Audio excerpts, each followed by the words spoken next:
하나님 말씀 히브리서 11장 1절입니다. 믿음은 바라는 것들의 실상이요 보이지 않는 것들의 증거니.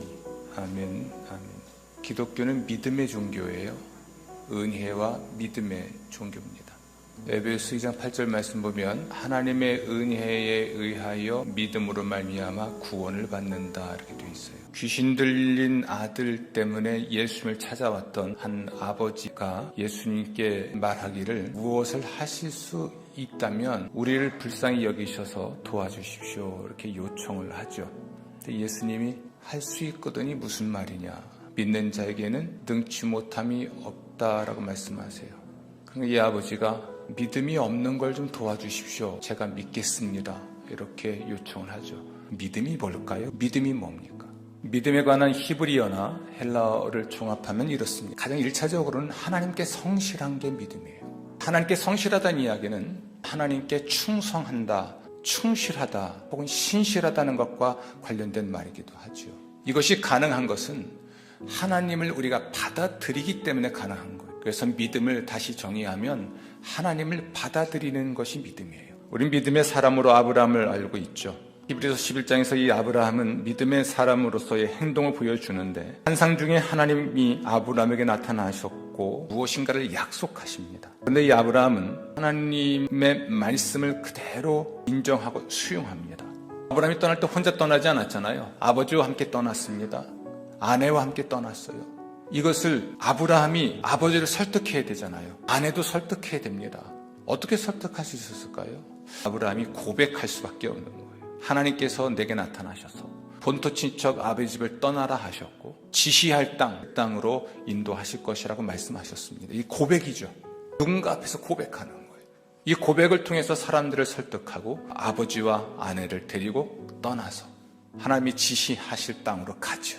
만약 아브라함이 하나님의 말씀을 수용할 수 없었으면 그걸 누군가 앞에서 고백하고 그것으로 설명하고 설득해서 함께 떠나고 함께 이 여정을 시작할 수가 없었겠죠. 고백과 순종을 통해서 드러나지 않는 건 믿음이 아니에요. 주관적인 생각입니다.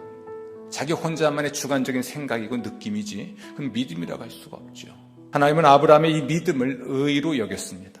바른 것이라고 인정을 하셨고 그리고 이 아브라함을 여러 민족의 아버지가 되게 하셨습니다.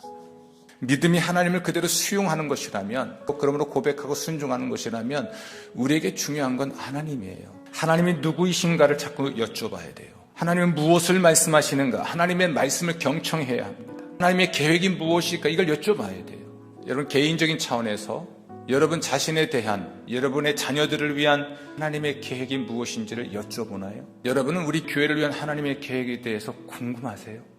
내 믿음의 크기에 대한 고민보다 하나님이 누구이신지, 어떤 분이신지, 그분의 말씀은 무엇인지, 약속은 무엇인지, 혹은 명령은 무엇인지, 그분의 계획은 무엇인지를 여쭈어야 됩니다.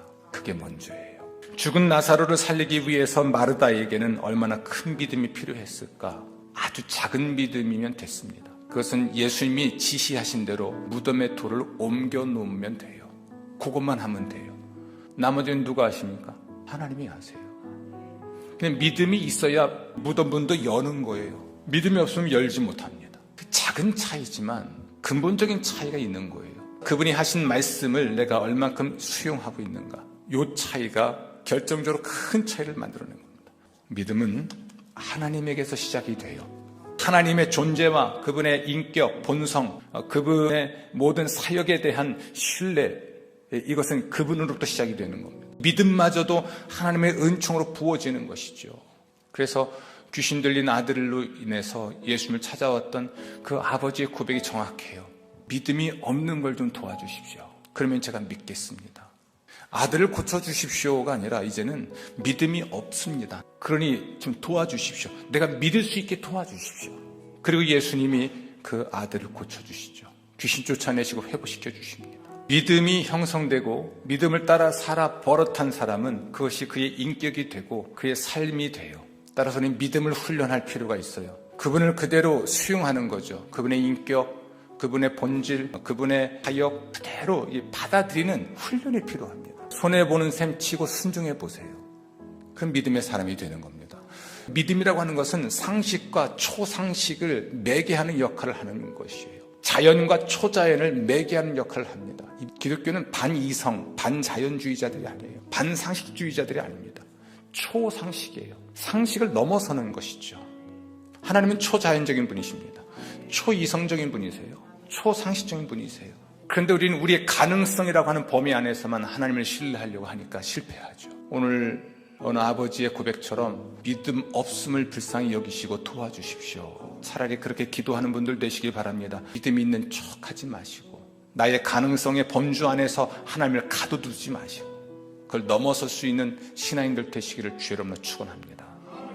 그럼 오늘 11장에 나와 있는 말씀처럼 바라는 것들이 실제로 이루어지고 보지 못하는 것들을 보는 축복이 임할 줄로 믿습니다.